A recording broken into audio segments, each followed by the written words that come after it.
বিসমিল্লাহির রহমানির রহিম। আসসালামু আলাইকুম রহমতুল্লাহি বারাকাতুহু। আমি SMZ ইমরান হাসান, প্রভাষক, অর্থনীতি বিভাগ, মোহাম্মদপুর কেন্দ্রীয় কলেজ, ঢাকা। আজকে আমি অর্থনীতি প্রথম বর্ষের মৌলিক পরিসংখ্যান বিষয়ের একটি অধ্যায়, যেটি আমাদের চলছিল, তার নাম ছিল কেন্দ্রীয় প্রবণতার পরিমাপ। এটার আজকে আমি বাকি অংশ শুরু করব। গত ক্লাসে আমরা দেখেছিলাম একটি বিরত গণসংখ্যা নিবেশন এবং একটি অবিরত গণসংখ্যা নিবেশনের ক্ষেত্রে আমরা কিভাবে গড়, মধ্যমা ও প্রচুরক নির্ণয় করতে পারি, এবং আমরা আরও দেখেছিলাম চতুর্থক আমরা কিভাবে নির্ণয় করতে পারি, এবং প্রথম চতুর্থক, দ্বিতীয় চতুর্থক এবং তৃতীয় চতুর্থক আমরা কিভাবে নির্ণয় করতে পারি। এই ছিল আমাদের গত ক্লাসের আলোচনার বিষয়। আজকে আমরা যেটা দেখব সেটা হচ্ছে, আজকে আমরা শতমক, দশমক এবং লুপ্ত গণসংখ্যা নির্ণয় শেখার চেষ্টা করব। কি কি বললাম? আজকে আমরা দশমক, ডেসাইল, শতমক, পার্সেন্টাইল এবং লুপ্ত গণসংখ্যা নির্ণয় বা মিসিং ফ্রিকোয়েন্সি ভ্যালু আমরা আজকে নির্ণয় করার চেষ্টা করব। সময় থাকলে আরও সামনে যাব, বাট আপাতত এগুলোই আলোচনা করব। আচ্ছা, আমি শুরু করতেছি। ফার্স্টে আমি দেখাবো হচ্ছে দশমক। মনোযোগ দিয়ে দেখো। দশমক ইংরেজিতে বলে এটাকে ডেসাইল। ইংরেজিতে কি বলে এটাকে? ডেসাইল। আসলে আমরা জানি যে কোনো জিনিসকে যদি তোমরা 10 ভাগ করতে চাও, তাহলে আমরা আসলে 9টা দশমক পাবো। দশমক মানে 10, শতমক মানে 100। একটু মনোযোগ দিয়ে দেখো। এই হচ্ছে একটা বাঁশ। এই বাঁশকে যদি তুমি 10 ভাগে ভাগ করতে চাও, কয়টা ভাগ করতে হবে দেখো? 1, 2, 3, 4, 5, 6, 7, 8, 9। দেখো তো 10 ভাগ হয়েছে কিনা? 1, 2, 3, 4, 5, 6, 7, 8, 9, 10। কিন্তু তাহলে তোমার ভাগ করতেছে কয়টা? 1, 2, 3, 4, 5, 6, 7, 8, 9। তার মানে হচ্ছে ডেসাইল হয় সর্বোচ্চ 9টা। কতগুলো হয় একটা উপাত্তের ডেসাইল? 9টা ডেসাইল হতে পারে। এখন আমরা কিভাবে এই দশমকটা বের করি সেটা একটু তোমাদেরকে দেখাই। দেখো, মনোযোগ দিয়ে দেখবা। ধরো তোমার উপাত্ত দেওয়া আছে 10 থেকে 20, 20 থেকে 30, 30 থেকে 40, 40 থেকে 50, 50 থেকে 60। মনে করো আর কিছু দেওয়া নেই। এটা হচ্ছে শ্রেণী, আর এখানে দেওয়া আছে তোমার হচ্ছে গণসংখ্যা। মনোযোগ দিয়ে দেখবা। 10 থেকে 20 মনে করো 10, 20, 25, 5, 15। তাহলে এখন আমরা এখন এটা হচ্ছে তোমার প্রশ্ন দেওয়া আছে। এখন তোমাদেরকে বলবে যে উপরিউক্ত তথ্য থেকে তোমরা বলবে হচ্ছে সপ্তম দশমক নির্ণয় করো। সপ্তম দশমক, বা বলবে অষ্টম দশমক, বা বলবে নবম দশমক, বা বলবে পঞ্চম দশমক। কিন্তু কখনোই 9টার বেশি হবে না। দশম দশমক হয় না, সর্বোচ্চ দশমক হতে পারে নবম পর্যন্ত। মনোযোগ দিয়ে দেখো। তাহলে ধরো আমরা তোমার হচ্ছে এইটা বের করার জন্য আমাদের কি কি লাগবে? আমাদের লাগবে শুধুমাত্র একটা সিএফ বা ক্রমযোজিত গণসংখ্যা, বা তোমার হচ্ছে সিএফ বা কিউমুলেটিভ ফ্রিকোয়েন্সি। তাহলে 10, 10, 10 এর 20 যোগ করলে 30, 30 আর 25 যোগ করলে 55, 55 আর 5 যোগ করলে 60, 60 আর 15 যোগ করলে 75। 10, 20, 30, 25, 55, 55, 5, 60, 60, 15, 75। শেষ। এখন দেখো আমরা এনটা যোগ করি, n সমান সমান এখানে আসছে 75। এখন আমরা কিভাবে আসলে তোমার হচ্ছে দশমক নির্ণয় করবো? দেখো, চতুর্থক যেভাবে নির্ণয় করতে হয়, দশমকও সেভাবে নির্ণয় করতে হয়, এবং শতমকও একইভাবে নির্ণয় করতে হয়। পার্থক্য শুধু একটা জায়গায়। দেখো, একদম সহজ। দেখো, প্রথমে সপ্তম দশমক, তাই না? তাহলে 7 তোমার ডেসাইল। ডেসাইল মানে দশমক, ইংলিশে লিখলাম। দেখো, n ডিভাইডেড বাই 10, এটা মাথায় রাখবা। n divided by 10 into 7। ঠিক আছে? n ডিভাইডেড বাই 10 ইনটু 7, এটা আমাদেরকে ফার্স্টে বের করতে হবে যে তোমার যে n ডিভাইডেড বাই 10 ইনটু 7 কত। দেখো তো n এর মান কত এখানে? 75। আর 10 তো 10, আর 7 7। দেখো আমরা একটু ভাগ করি। 7 গুণন 75, 7 গুণন 75 ভাগ হচ্ছে তোমার 10, তাইলে এটার মান আসছে 52.5। মনোযোগ দিয়ে দেখো, 52.5। তাহলে সপ্তম দশমক কোথায় অবস্থিত হবে বলতো? এখানে 52.5টা কোন জায়গায় আছে বলতো? এই সিএফ এর ভিতর এখানে না? তার মানে সপ্তম দশমক শ্রেণী হচ্ছে এটা। 30 থেকে 40-এর মধ্যে আমার তোমার হচ্ছে সপ্তম দশমক আসবে। সুতরাং আমরা একটু করে দেখি এবার। অতএব 7th percentile equal to L1 plus একই জিনিস তোমার হচ্ছে n/10 ইন্টু 7 মাইনাস PCF। আমার মনে অলরেডি তোমাদের মনে চলে আসছে, তাই না? একই কোনো পার্থক্য নাই, ইন্টু সি। তাহলে দেখো এখানে L1 এর ভ্যালু কত? 30, আর আমরা এটা করে দেখলাম আসছে 52.5। PCF হচ্ছে তোমার দশমক শ্রেণীর আগের শ্রেণীর ক্রমযোজিত গণসংখ্যা 30। FM কত? দশমক শ্রেণীর গণসংখ্যা 25। সি হচ্ছে শ্রেণীর ব্যবধান। দেখো কত আসছে? 30 22.5 গুণন 10, তাহলে তোমার হচ্ছে 222.5 ইন্টু 10 কত হলো? 225 ভাগ 25, 9। 30 যোগ 9 সমান হচ্ছে 39। তাহলে আমাদের সপ্তম দশমকের মান আসছে কত? 39। এই 39 30 থেকে 40-এর মধ্যে আসে না? তার মানে আমাদের অঙ্কটা হওয়ার সম্ভাবনা রয়েছে। এখন যদি বলি 7-এর জায়গাতে, এখন যদি এই পঞ্চম দশমক বের করি, কিভাবে বের করবো বলো তো? একই সিস্টেম, শুধুমাত্র পার্থক্যটা হবে এখানে 7-এর জায়গায় এখানে হবে 5। আর পার্থক্য কি হবে বলো তো দেখি? আর পার্থক্য আছে কোনো? আর কোনো পার্থক্য নাই, ঠিক একইভাবে। তাহলে পঞ্চমটাও আমরা বের করি। দেখো 75 গুণন 5 ভাগ হচ্ছে তোমার 10, 37.5। দেখো এখানে 37.5 কোথায় আছে? এটাও আছে এটার ভিতরে। দেখো 55-এর ভিতরে আছে না? তার মানে হচ্ছে কি এই একই জিনিসই আসবে তোমার এখানে। এখানে খালি পার্থক্যটা হচ্ছে এখানে হবে 37.5, আর সব একই থাকবে, কোনো চেঞ্জ হবে না। এখানে একটু চেঞ্জ হবে। 7.5 দিয়ে তুমি 10কে গুণ করলে 75, এখানে হবে 3, তখন সেটা হয়ে যাবে তোমার হচ্ছে 33। এই আমার মনে হয় বিষয়টা তোমরা মোটামুটি পরিষ্কার। এখন আমরা তোমার হচ্ছে শতমক দেখাবো। এগুলো আসলে পরীক্ষাতে খুব একটা আসে না, আসছে আর কি কোনো এক সময়, তাই আমি রিস্ক নিতে চাইলাম না। তোমরা এটা দেখে নিবা কিভাবে অঙ্ক করতে হয়। এভাবেই, কোনো আর নতুন কোনো সূত্র নাই। চতুর্থক যেভাবে বের করতে হয়, দশমকে একইভাবে বের করতে হয়, এবং শতমককে আমরা একইভাবে বের করব, দেখতে পাবা। এখন আমরা বের করব হচ্ছে শতমক। তোমরা একবার বোর্ডটা দেখে নাও। বোর্ড কি দেখা যাচ্ছে তো পরিষ্কার নাকি? আমার কিন্তু তোমরা মেসেঞ্জারে জানাইও যে আসলে তোমরা লেখা পরিষ্কার। আমার হাতের লেখা যদিও বাজে, তারপরেও তোমরা আমার বিশ্বাস যে লেখাগুলো বুঝতে পারবা। এখন আমি তোমার হচ্ছে এখন আমি শতমক বের করব। শতমক এটাকে ইংলিশে বলে পার্সেন্টাইল। ওকে, তো একইভাবে ফার্স্টে দিলাম 10 থেকে 20, 20 থেকে 30, 30 থেকে 40, 40 থেকে 50, 50 থেকে 60।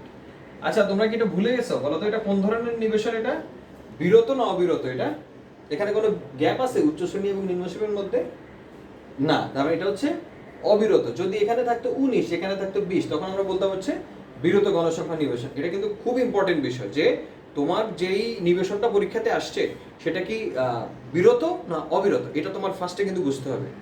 এটা বোঝাটা খুব চ্যালেঞ্জিং, এবং এটা না বুঝলে কিন্তু তোমাদের উত্তরগুলো একটু ভিন্ন ধরনের আসবে, পয়েন্ট কিন্তু হেরফের হবে। তো অবশ্যই দেখবা যে যদি বিরত গণসংখ্যা নিবেশন থাকে, আমাদেরকে কি করতে হবে? এটাকে প্রকৃত শ্রেণীসীমা নির্ণয় করে এটাকে অবিরত গণসংখ্যা নিবেশনে পরিণত করে আমাদেরকে অঙ্ক সামনের দিকে যেতে হবে। আচ্ছা, যদিও গত পর্বে আমি এই নিয়ে বিস্তর আলোচনা করছি, আমার মনে হয় তোমরা বিষয়টা পরিষ্কার। শ্রেণী গণসংখ্যা 30, 40, 45, 25, 5, আমি আমার মতো দিলাম আর কি। তাহলে এন এর মান কত দেখে নাও? 70 আর তোমার 70, 140, 145। ওকে, এখন আমাদের একইভাবে শুধু লাগবে কি একটা সিএফ, মানে চতুর্থক যেভাবে বের করব, দশমক যেভাবে বের করছি, এবং শতমক একইভাবেই বের করব, কোনো পার্থক্য নেই। 30, 40, 70, 70 45-এ 115, 115 আর 25-এ 140, আর 5-এ 145। সো এবার আমরা ধরো পার্সেন্টাইল মানে কি 100 না? তার মানে একটা উপাত্তে কতগুলা সর্বোচ্চ পার্সেন্টাইল থাকতে পারে? 99টা। একটা উপাত্তে সর্বোচ্চ কতগুলা চতুর্থক থাকতে পারে? 3টা। একটা উপাত্তে সর্বোচ্চ কতগুলা দশমিক থাকতে পারে? 9টা। কারণ কোন উপাত্তকে 100 ভাগ করতে হলে আমাদেরকে কয় ভাগ করতে হবে? 99 ভাগ। এই জন্য আমাদের পার্সেন্টাইল হচ্ছে 99টা। এখন তোমাদের পরীক্ষাতে আসলে মনে করো 52তম আর মনে করো দিলে হচ্ছে 77তম পার্সেন্টাইল বা শতমক বের করো। শতমক আমরা এই দুটো বের করি। দেখো একই জিনিস যতই আসবে সেম জিনিস। ফার্স্টে আমাদেরকে যেটা করতে হবে, আমরা n বের করছি তাই না? তাহলে n বাই 100। এই 100 কেন? যেহেতু শতমক। দশমিকের বেলা এখানে ছিল 10 আর চতুর্থকের বেলা এখানে ছিল 4 ইনটু কততম তুমি এই শতমক বের করবে? 52তম তাই না? দিলা 52। দেখো এখানে কত আছে? n এর মান হচ্ছে 145 তাই না? 145 গুণন 52 ভাগ হচ্ছে 100, 75.4। এখানে 75.4 কোথায় আছে বলো তো? এখানে না? তার মানে 52তম শতমক শ্রেণীর নিম্নসীমা হচ্ছে এখানে আসছে কত মান আসছে কত এখানে? 75.4। তাহলে অতএব 52 percentile equal to L1 plus একই জিনিস, এটা সেম জিনিস। তোমাদের বারবার হয়তো বিরক্ত লাগতে পারে একই জিনিস দেখতে, ইনটু 52 মাইনাস তোমার হচ্ছে PCF divided by FM into C। So L1 এর ভ্যালু কত দেখো তো? L1 এর ভ্যালু হচ্ছে 30 প্লাস কেমনে পেলাম 30? কারণ 75.4 এটা 115 এর মধ্যে অবস্থিত, এই জন্য আমাদের তোমার হচ্ছে শতমক শ্রেণীর তোমার নিম্নসীমা হচ্ছে 30। 52 সেকেন্ড মানে 52তম শতমক শ্রেণীর নিম্নসীমা হচ্ছে 30। এখন এখান থেকে আমরা পেলাম হচ্ছে 75.4 মাইনাস PCF হচ্ছে শতমক শ্রেণীর আগের শ্রেণীর ক্রমজয়িত গণসংখ্যা 70। দেখতে পাচ্ছ তো? হ্যাঁ। FM হচ্ছে শতমক শ্রেণীর গণসংখ্যা 45 ইনটু C হচ্ছে 10। 30 যোগ তোমার হচ্ছে এখানে আসলে কত আমাদের 5.4 into 10 54 divided by 45 54 divided by 45, that is 1.2 that is 31.2। So মনোযোগ দিয়ে দেখো, আমাদের তোমার হচ্ছে 52তম শতমক আসলো 31.2। ঠিক একইভাবে আমরা যাই বের করবো একই সিস্টেমে আমরা করবো। মনে করো 77তম শতমক বের করবো, কিভাবে করবো? এখানে শুধু 77 বসবে, এখানে একটা ভ্যালু তখন পাবো নতুন, তখন দেখবা এটা তোমার CF এর কোন ঘরে আছে? ধরো এখানে আছে, তাহলে নিম্নসীমা হবে এটার ভিতরে। এই আর কোনো পার্থক্য নাই, একই জিনিস। আমার মনে হয় চতুর্থক, দশমক এবং শতমক তোমরা বিষয়টা পরিষ্কার। এখন আমি তোমার হচ্ছে আমার আজকে দ্বিতীয় আলোচনায় যাব, সেটা হচ্ছে লুপ্ত গণসংখ্যা নির্ণয় বা finding the value of missing frequency. জিনিসটা আসলে কি আমরা একটু দেখি। দেখো মনোযোগ দিয়ে দেখবা, একদম সহজ। আমরা দুটো অঙ্ক করব, পরীক্ষায় এটা আসে প্রত্যেকবারই একটা করে আসে। হয় খ বিভাগে আসবে 4 মার্কসের, অথবা গ বিভাগে আসবে একটা প্রশ্নের অংশ হিসাবে। আমি বই থেকে তোমার একটা বোর্ডের অঙ্ক করি, তোমাদের সুবিধা হবে বুঝতে। প্রশ্নটা একটু তুলতে হবে, প্রশ্ন না তুললে হয়তো তোমরা প্রশ্নটা তোলা জরুরি আমার মনে হয়।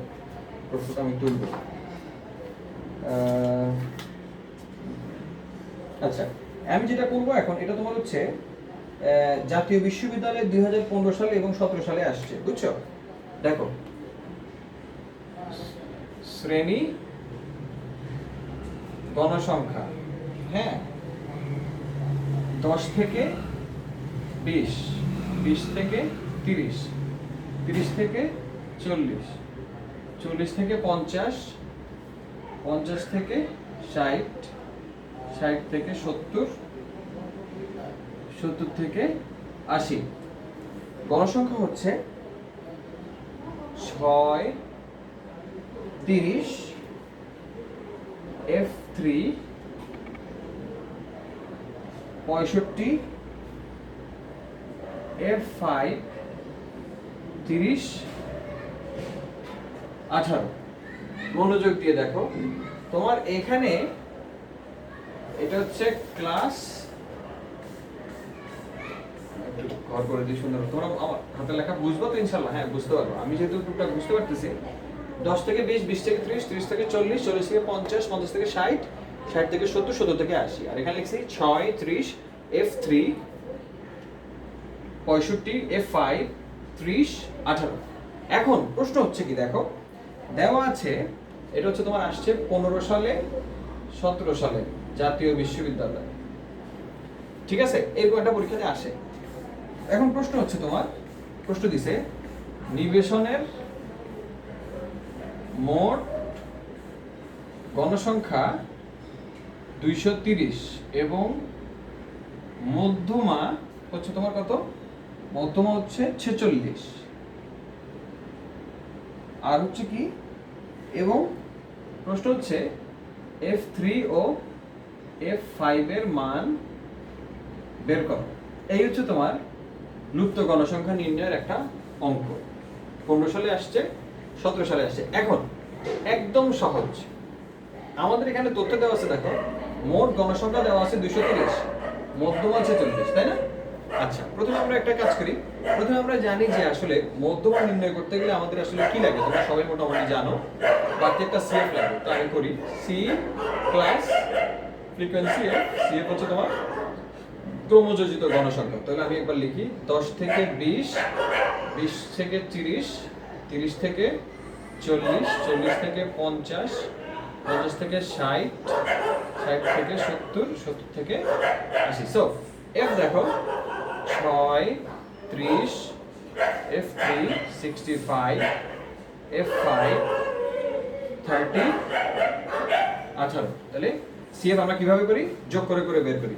প্রথমে 6, 6 এর সঙ্গে 30 যোগ করলা 36, 36 এর সঙ্গে F3 যোগ করলা 36 প্লাস F3, এটার সঙ্গে আবার এটা যোগ করো 36 আর 65 যোগ করলে হচ্ছে তোমার 101 প্লাস F3, 101 এর সঙ্গে F5, এটার সঙ্গে আবার F5 যোগ করো 101 যোগ F3 প্লাস F5, 130 যোগ করো 131 যোগ F3 যোগ F5, 131 থেকে 18 যোগ করো 149 যোগ F3 যোগ F5।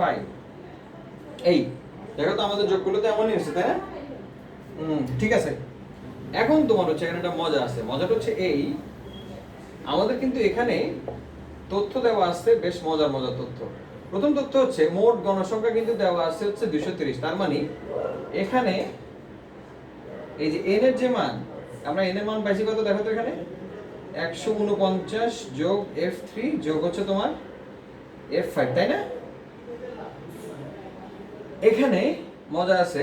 মজাটা হচ্ছে এই, তোমার এখানে n ইকুয়াল টু 230, বা আমরা লিখতে পারি 149 যোগ F3 প্লাস F5 সমান সমান 230, বা F3 plus F5 equal to 230 minus 149, বা F3 plus F5 equal to তোমার 230 থেকে 149 বাদ দিলে থাকে কত?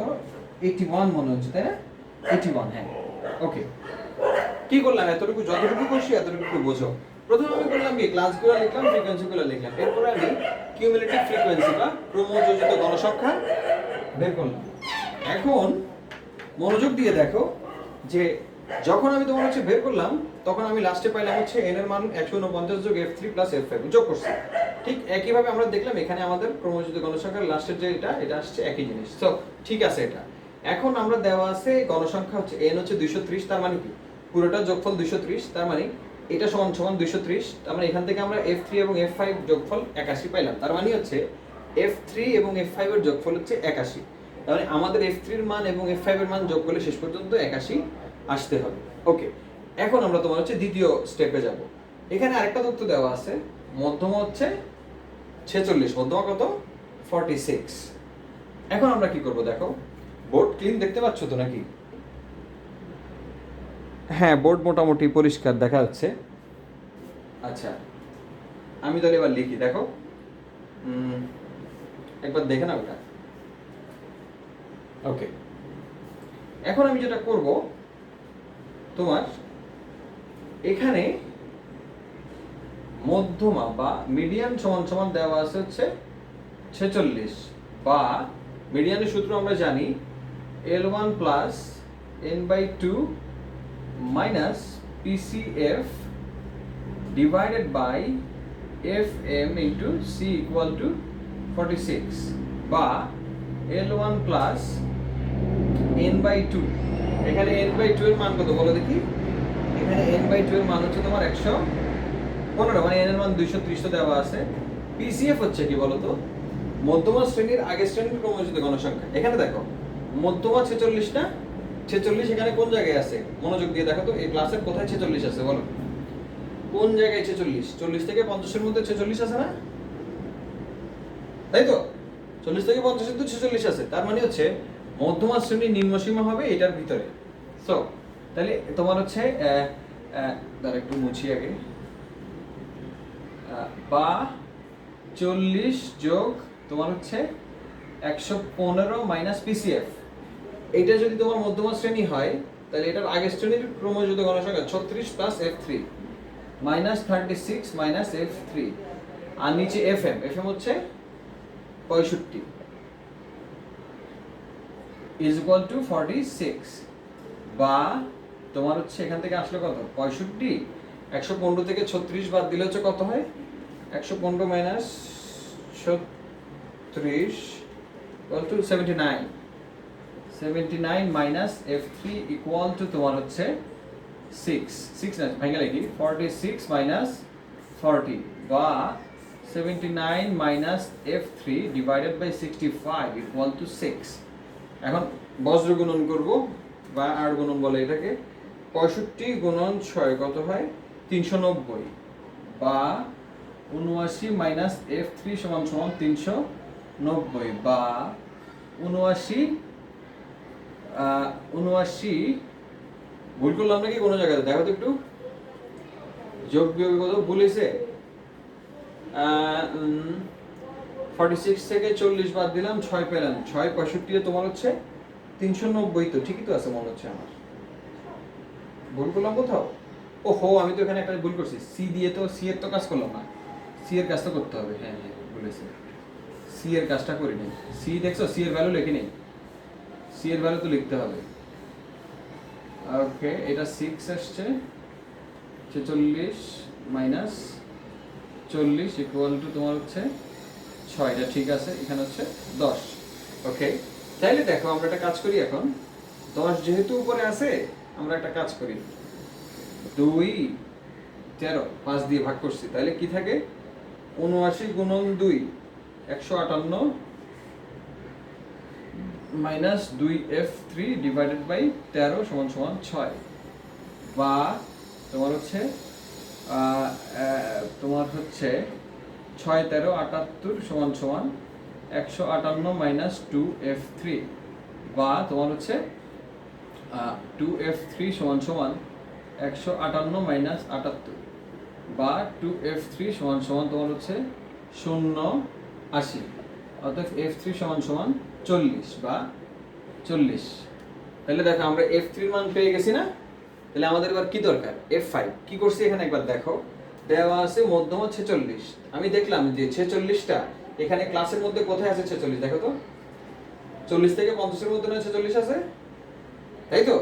এই জন্য তোমার হচ্ছে আমি এখানে মধ্যমা শ্রেণীর নির্ণয় লিখলাম 40 লেখার পরে আমি কি করলাম বলো তো, n/2, n হচ্ছে 230, n/2 হচ্ছে 115 লিখলাম। PCF হচ্ছে মধ্যমা শ্রেণীর আগের শ্রেণীর ক্রমযোজিত গণসংখ্যা, বিয়োগ করে দিলাম, আর এটা হচ্ছে মধ্যমা শ্রেণীর গণসংখ্যা 65।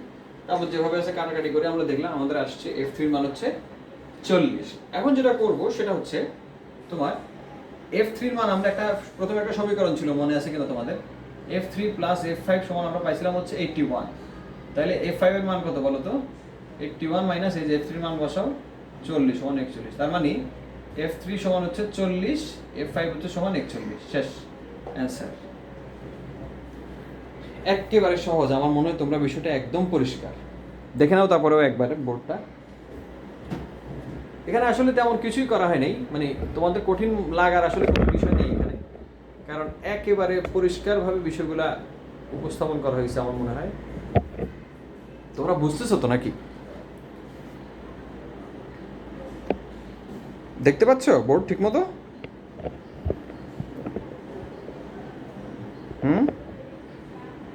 ওকে, আমার মনে হয় একদম বোর্ড পরিষ্কার, তোমাদের সমস্যা হওয়ার কথা না।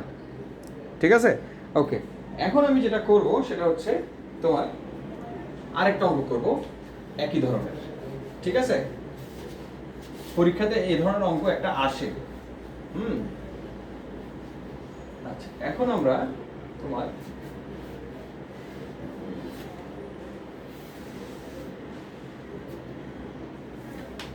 তোমার হচ্ছে আরেকটা অঙ্ক করব। এটা তোমার আসছে হচ্ছে বোর্ডের অঙ্ক করবো একটা মধ্যমা, একই টাইপের না, একটু ভিন্ন টাইপের অঙ্ক করি। পরীক্ষাতে আসছে এই টাইপের অঙ্ক করবো। আচ্ছা, ওকে। এটা তোমার আসছে হচ্ছে জাতীয় বিশ্ববিদ্যালয় 2011-তে এটা আসছে। হ্যাঁ, দেখো ছোট্ট একটা অঙ্ক, বেশি বড় না। শ্রেণী গণসংখ্যা, হ্যাঁ, শ্রেণী গণসংখ্যা কতগুলো শ্রেণী দেখো, 0 থেকে 9, 10 থেকে 19, 20 থেকে 29, 30 থেকে 39,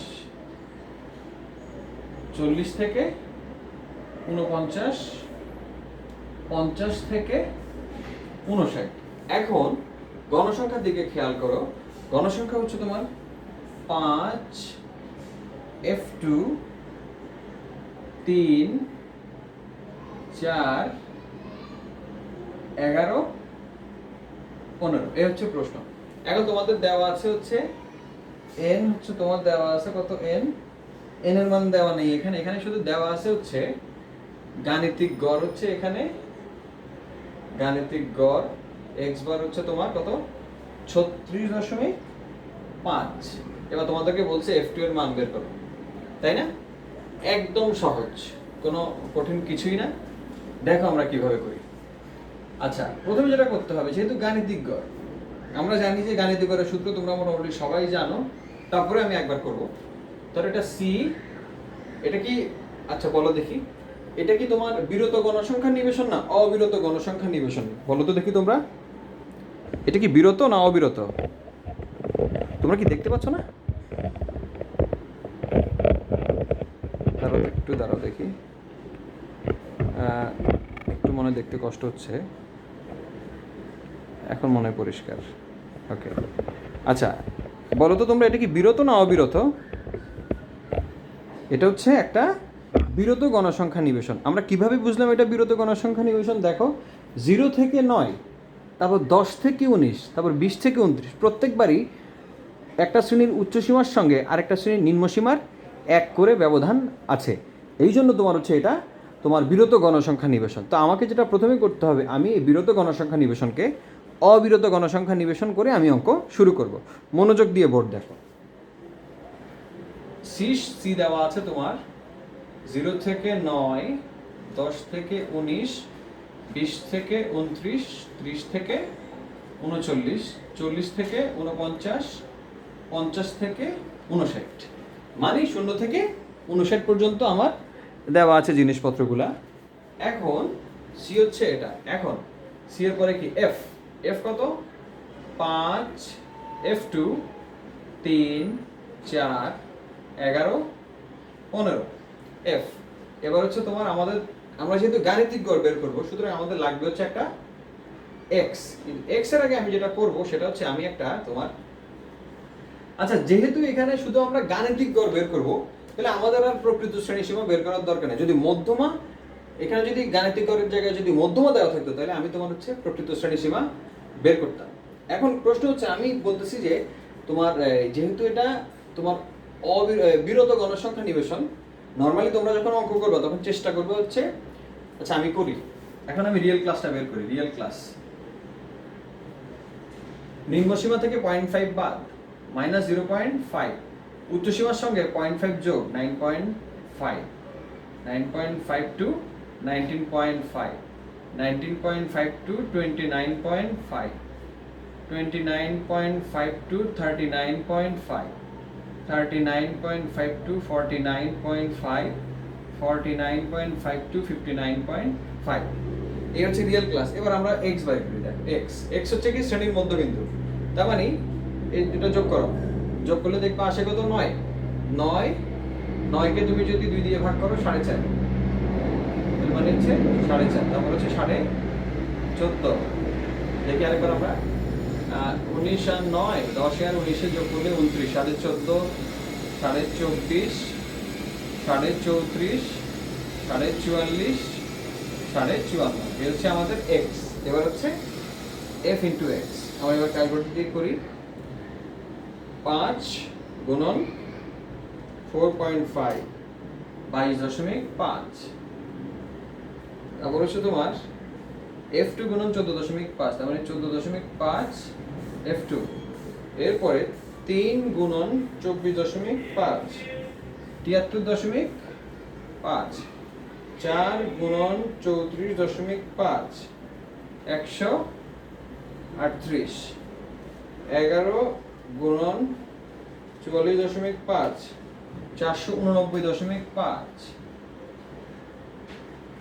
এরপরে হচ্ছে তোমার 15 গুণন 54.5, 817.5।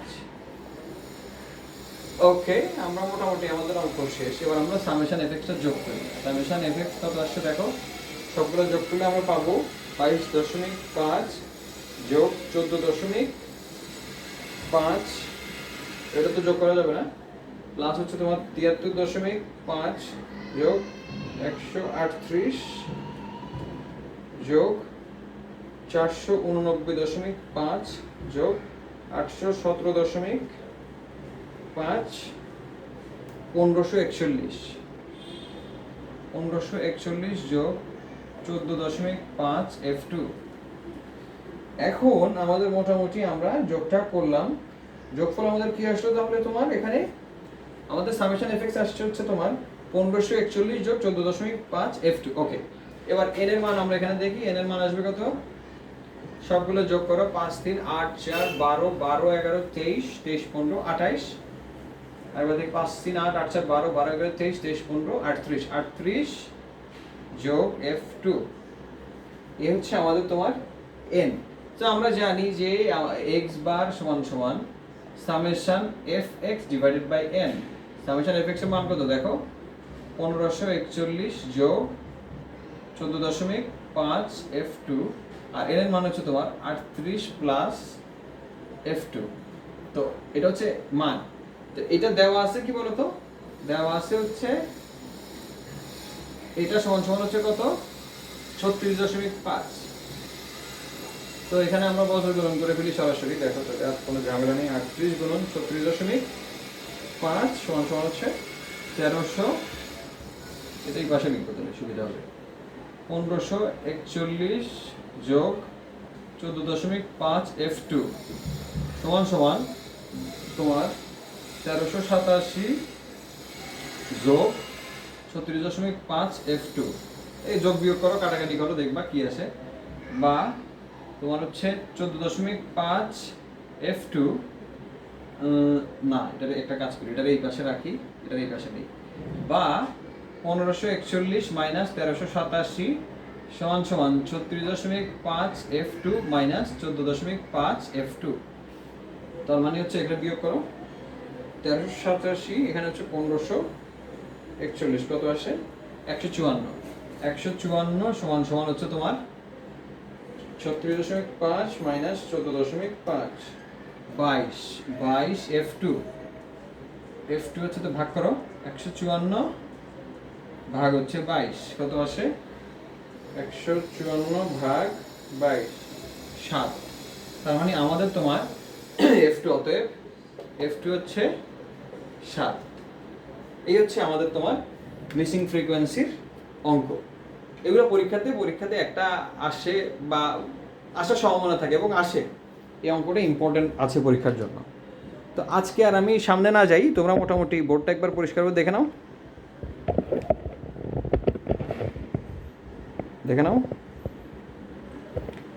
বাসায় কিন্তু মনোযোগ দিয়ে তোমার হচ্ছে প্র্যাকটিস করবা, আর ঘর থেকে খুব একটা প্রয়োজন না হলে বের হওয়ার দরকার নাই। আর ভালো থাকবা, সুস্থ থাকবা, সুন্দর থাকবা। আজকে এ পর্যন্তই। আল্লাহ হাফেজ।